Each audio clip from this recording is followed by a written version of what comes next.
Tenemos en el estudio al doctor Luis Francia, abogado penalista, por supuesto. Lo que pasa es que el Ministerio Público del Perú ha iniciado hace un par de días una investigación preliminar contra Rafael Vela Barba, coordinador del equipo especial de Lava Jato, la procuradora ad hoc Silvana Carrión y también su predecesor, el señor Jorge Ramírez. ¿Por qué?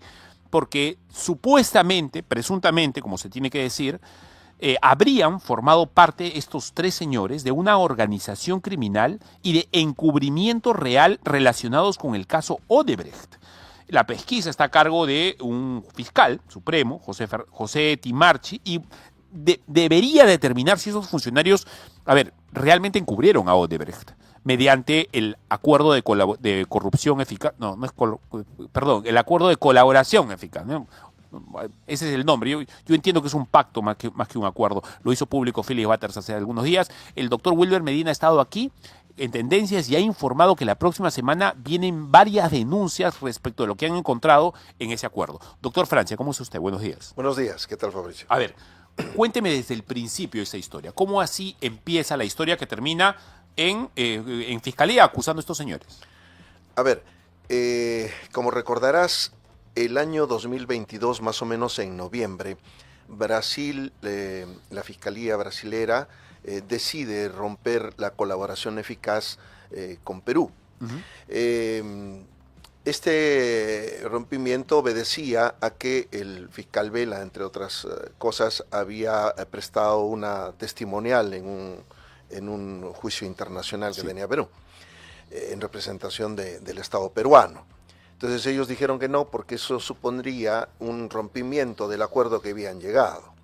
Pero luego, a poco más de un mes, se reanudó ese acuerdo. Y se reanudó ese acuerdo a partir de un compromiso asumido nuevamente por Vela y también los otros fiscales que intervinieron ahí, la Procuraduría, donde también ellos se comprometen a respetar el acuerdo de colaboración. Y esto nos llamó la atención, sobre todo los términos que salió publicado y aparece en el portal IDL Reporteros, ahí se puede verificar claramente, todavía está ahí. Y entonces nos llamó la atención sobre el tema del contenido. En ese entonces, en el año 22, nadie sabía el contenido del acuerdo de colaboración. Y a partir de ahí comenzamos nosotros a hacer un análisis mucho más frío de la sentencia que homologa el acuerdo, de la sentencia del año 19.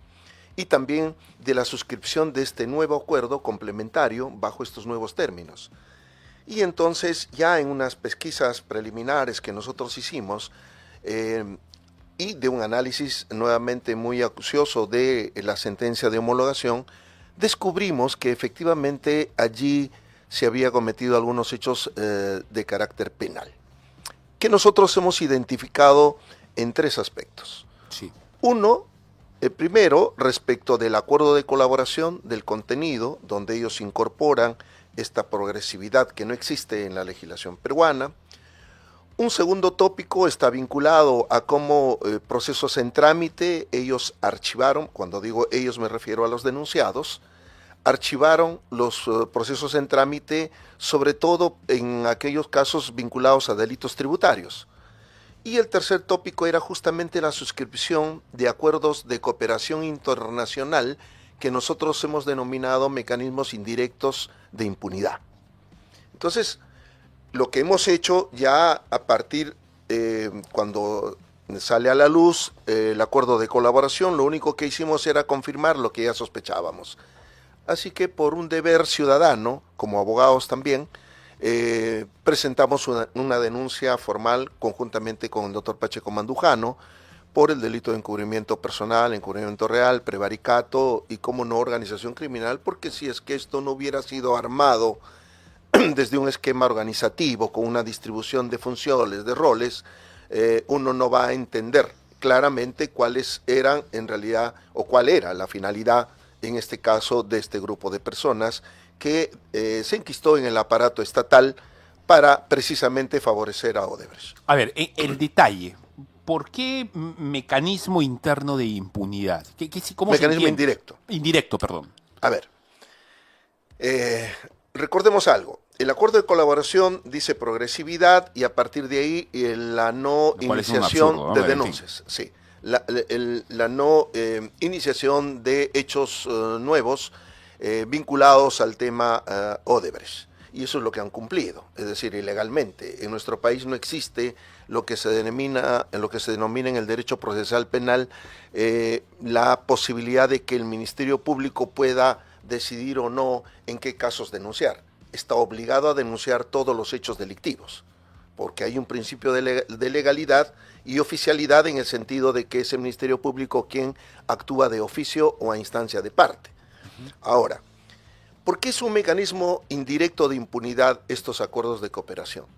Porque suscribe, como en este caso en diciembre del año 22, Odebrecht protesta y le dicen, no, ¿sabe qué, señores? Yo no voy a seguir cooperando con ustedes porque están incumpliendo los acuerdos.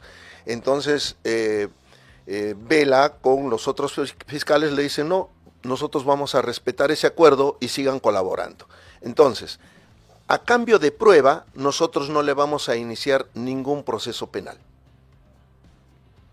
Es decir, teóricamente, Odebrecht le entrega prueba y el Estado peruano, a través de estos fiscales, deciden no iniciar ninguna acción penal. Correcto. Eso es un mecanismo de impunidad indirecta. ¿Por qué razón? Porque el Ministerio Público no está facultado para eso. Exacto. No tiene la prerrogativa como sí tiene el fiscal en el mundo anglosajón. En el mundo anglosajón, el fiscal decide qué casos inicia y qué casos no. Inclusive puede negociar de entrada el archivo de varios casos a cambio de información. En Perú no se puede hacer eso. ¿Por qué? Porque nuestro sistema, y este es un poco ya técnico, es un sistema eurocontinental. En el sistema eurocontinental al cual nosotros pertenecemos, el fiscal está obligado a perseguir el delito porque la Constitución así lo dice y también la propia ley orgánica del Ministerio Público. Hay una acusación que podría ser específica incluso. Se le acusa a estos señores de haber otorgado de alguna manera una especie de inmunidad procesal a Odebrecht. Correcto. ¿Qué significa eso? A ver, los tratados internacionales, tanto de Palermo del 2000 como la de Mérida del año 2003, sugieren a los estados incorporar dentro de su legislación interna mecanismos de premialidad. Es decir, a las personas que cometen hechos delictivos y forman parte de organizaciones criminales, se les va a beneficiar siempre y cuando ellos colaboran con la justicia. Exacto. En nuestro país... Con resultados realmente positivos, no con cualquier cosa, ¿no? Así es. Entonces, a partir de ese momento, el ciudadano en Perú, cuando se acoge a la colaboración eficaz, va con sus pruebas bajo el brazo, le entrega al fiscal y el fiscal decide, con él acuerdan una pena o una exención de pena, va al Poder Judicial y el caso se archiva. Ahí termina. ¿Por qué nosotros decimos que esto es un acuerdo de inmunidad procesal? Porque algunas legislaciones sí tienen una inmunidad. ¿Qué significa la inmunidad procesal? En otros sistemas, como por ejemplo Colombia, excepcionalmente Brasil, Costa Rica, Panamá, por ejemplo, ¿qué dice? Cuando una persona decide cooperar con la justicia, en Colombia, por ejemplo, el fiscal le dice, ven, vas a cooperar con nosotros y tú vas a ser nuestro copersecutor. Me vas a dar toda la información y a partir de este momento tú te vas a declarar libremente, vas a aportar pruebas y yo voy a decretar la inmunidad. Nadie te va a tocar. ¿Hasta qué momento? Hasta cuando hay el juicio oral, tú te ratificas ahí todo lo que me has dicho y en ese momento termina el caso y te conviertes, por lo tanto, en el testigo de la corona. Correcto. En el testigo oficioso. Por lo tanto, en ese momento concluye el proceso. Pero toda esa etapa, desde el inicio hasta el final, hay una inmunidad. Él puede decir lo que quiera, dar información de lo que conoce y de hechos en los que ha participado. Por lo tanto, hay una inmunidad ahí. Ahora, eso está permitido en este tipo de legislaciones, porque efectivamente es así. La immunity forma parte del mundo anglosajón, pero algunos países lo han incorporado en su legislación, ¿no? Entonces, eso no es nada extraño, pero en Perú eso no puede ser. Eso nunca ha ocurrido desde el año 85 a la fecha. Toda la legislación premial, inclusive la antiterrorista, en ningún caso prevé ese tipo de fórmula premial. ¿Y por qué lo han hecho? Porque lo han hecho de facto. Recuerda que en el acuerdo de colaboración solamente aceptan 4 casos. Exacto. Hay otros 13 que por lo menos aparecen en el acuerdo. Los 4 casos que aceptan son la Costa Verde, tramo Callao, Cusco, el Cusco, el tren de Lima, sí, la línea 1 de Lima, sí, y el otro es no sé si es la interoceánica, es algo del sur, sí, etcétera. lo del Callao. Entonces, son 4 casos que ha aceptado. El tema es, y en los otros casos, ¿qué cosa ha hecho el Ministerio Público? La legislación peruana ha dicho, en los casos que no se acepta, lo que se hace es iniciar el proceso contra los responsables, porque no están admitiendo responsabilidad.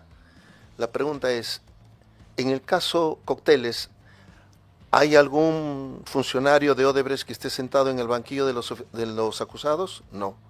En el caso Kuczynski, ¿hay algún procesado? No.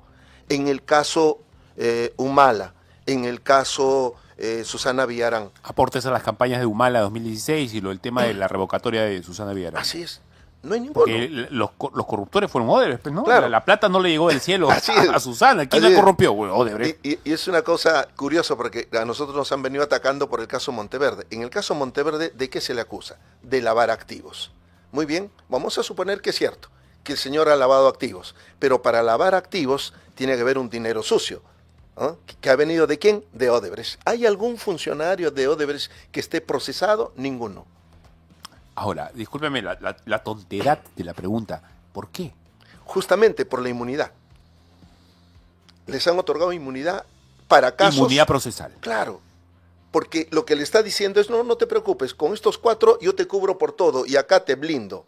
¿Y cuál es el blindaje? La no persecución penal. No quiero afirmar nada, por supuesto, porque esto tiene que ser determinado por un juez, pero huele a organización criminal, eso pero por supuesto, un claro. concierto de voluntades para delinquir. Claro. Organizados, además. Pero, obvio. Con una cadena de mando, porque ahí hay quien manda, quien recibe órdenes, etcétera. Claro, está clarísimo. Yo escuché a la procuradora Carrión diciendo, no, sí, pero todavía ahorita hay acuerdos en camino, por lo menos hay 7, dijo, y ahí vamos a pedir reparación civil. Está mal planteada tu denuncia, doctor Francia, así le ha dicho la señora sí. Carrión. Bueno, en todo caso, que haga los descargos. Ella ha dicho que sí, que nosotros vamos a exigir que pague la reparación civil. A ver, una regla para el pago de la reparación civil es que haya procesado alguien, que esté procesado una persona. Si esta persona no tiene proceso abierto, ¿de dónde va a pedir la reparación civil? Claro, ¿cuál es la prerrogativa para pedirle que repare algo si no está acusado de nada? Si no está acusado de nada. Entonces, en estos 13 casos, por lo menos, yo calculo que en realidad son más o menos 20, o tal vez un poco más, en estos casos donde no hay persecución penal, donde hay un blindaje, hay inmunidad y por lo tanto impunidad, ¿cómo va a pedir la reparación civil la señora Carrión? Sí, claro. Claro, ella va a decir, sí, pero le vamos a pedir a Keiko, vamos a pedirle a Humala, vamos a pedirle a los empresarios del Club de la Construcción. Muy bien. ¿Y a Odebrecht? Es interesante. Ustedes han abierto una olla de grillos realmente con esto. El señor José Domingo Pérez hace poquito le preguntaron, justamente por la denuncia que ha impulsado usted, doctor Luis Francia, y también el doctor Pacheco Mandujano, y él ha dicho que ahora sí él evita pronunciarse porque no tiene autorización para hacerlo. Pero es alguien que se ha caracterizado por salir a los medios hablando cosas incluso que no debería hablar. Incluso hay una investigación pendiente ahí en Fiscalía justamente por irse de boca y hablar cosas que no debería decir. Y por filtrar información, Exacto, ¿no? O sea, ¿por qué no le conviene a José Domingo Pérez declarar respecto de la denuncia que ustedes han hecho? ¿No tiene defensa o qué? Yo entiendo de que hay una normativa de la Fiscalía de la Nación que impide, ¿no? Y lo quieren hacer a través del vocero, pero en todo caso habrá que esperar cuando le toque declarar, ¿no? Yo soy productor de Philip en la noche también, y estuve alrededor de todo este asunto del acuerdo colaborador eficaz que Philip hizo público hace algunos días. Me permito decir algo porque ya lo dijo hoy día en la mañana el doctor Wilber Medina, que es abogado de Philip, que han chambeado esto juntos, etcétera, y ha anunciado que para la próxima semana se vienen denuncias contra estas personas respecto de cosas y detalles que han encontrado en el acuerdo. Y una de las cosas que han encontrado, que a mí me sorprendió, yo ya la sabía, pero me sorprende cada vez que la recuerdo, es el señor Rafael Vela Barba, por ejemplo, va a ser acusado por peculado de uso. ¿Por qué? Porque el señor ha hecho viajes al extranjero supuestamente pues para ir a ver temas relacionados al caso, cuando él no debería haber hecho esos casos. Es más, en el documento oficial que hace Fiscalía, al final él ni siquiera firma nada, no hay ni siquiera su firma. Entonces está la acusación de hacerle todo esto porque él fue a Río de Janeiro la vez pasada para mandarle chats a la periodista de turno y informarle lo que estaba pasando en tiempo real, ¿no? Cuando no debería haber sido así. ¿Qué otras denuncias más, aparte de la que usted se ha hecho, cree que deberían venir contra estos señores? Bueno, entiendo que, ojo, nuestra denuncia no comprende lo que falta, en todo caso, dentro del acuerdo de colaboración. Ok. Eso no está. Los detalles que se van a desprender de Lo ahí. nuestro es diferente, ¿no? Por Sí. eso que nosotros siempre hemos tratado de hacer esa distinción. Ahora, ¿qué podría venir? Lógicamente el tema del peculado, el tema del incremento patrimonial injustificado, o sea, enriquecimiento ilícito. De José para el Domingo caso Pérez. de los dos. También. Claro, y probablemente de algunos otros fiscales, que todavía no están. Por eso es que nuestra denuncia también alcanza a los que resultan responsables de la investigación. A mí me han pasado el dato, esto es sin confirmar, como decía Magali, por supuesto, que uno de estos fiscales tiene a sus, o los dos, no lo sé, tiene a sus hijos en colegios de 5.000, 4.000, 6.000 soles pues, para arriba. El señor José Domingo Pérez gana alrededor de 15.000 soles mensuales y por ley no puede ganar nada más. Él se tiene que dedicar exclusivamente a eso, salvo los 2.000 o 2.500 soles extras que puede sacar al mes con clases universitarias, creo que son 8 horas mensuales. De ahí la ley le impide trabajar ya sea en el Estado o en el sector público, en nada. Él tiene que ser fiscal, para eso le pagan 15.000 soles mensuales. Y están viviendo a todo tren, ¿ah? Hay gente que vive, o sea, tiene un tren de vida que con 15.000 soles mensuales, hay personas que les puede parecer mucho, seguramente los que nos están escuchando, doctor, pero realmente con 15.000 soles no puedes vivir como viven estas personas, con playa y hijos en colegios caros y auto de lujo y viajes al extranjero. Y en familia, ni siquiera solos. Y tú ves el récord financiero del señor José Domingo Pérez y el señor no gasta no hay reportes de comida, no gasta en gasolina. Yo no sé cómo está haciendo este señor. Claro. Sí, ese es, por ejemplo, un filón muy importante, el tema del incremento patrimonial no justificado, que es el enriquecimiento ilícito en el caso de los funcionarios. Porque claramente ahí se va a poder, con una pesquisa pericial, se va a verificar, porque los números son fríos. 1 más 1 es 2. Así que vamos a ver si es que efectivamente los gastos corresponden a sus ingresos. Y eso es determinante. Por lo menos ya hay indicios. En el caso de Pérez está ya la formalización de la investigación preparatoria, y en el caso de Vela seguramente en cualquier momento habrá una apertura de investigación por el tema de la denuncia que hizo Carlos Paredes, ¿no? A través de su programa. Y el propio Ministerio Público ya a mediados de enero ha evaluado posibles irregularidades en la adquisición de los bienes inmuebles del señor justamente Vela Barba, incluso de la señora Marita Barreto también, ¿no? Sí, Hay también varias denuncias periodísticas que dan cuenta de ello. Así que la cosa viene complicada, interesante, por decirlo menos. Vamos a estar atentos a cómo va siguiendo este caso usted y el doctor Pacheco Mandujano, doctor. Gracias por su invitación. ¿Con qué nos quedamos? Su idea final, por favor. Bueno, solamente un dato. Nuestra denuncia lo que ha tratado o trata de hacer es un poco que se verifique si efectivamente estos acuerdos y la suscripción de estos convenios de cooperación internacional efectivamente son amparados normativamente por nuestra legislación peruana. Eso es lo único que exigimos, porque ellos representan a la legalidad oficial. En este caso me refiero a los fiscales. Muchas gracias, doctor. Ha sido usted muy amable. Vamos a estar atentos Gracias, a su chamba en los próximos días. Gracias.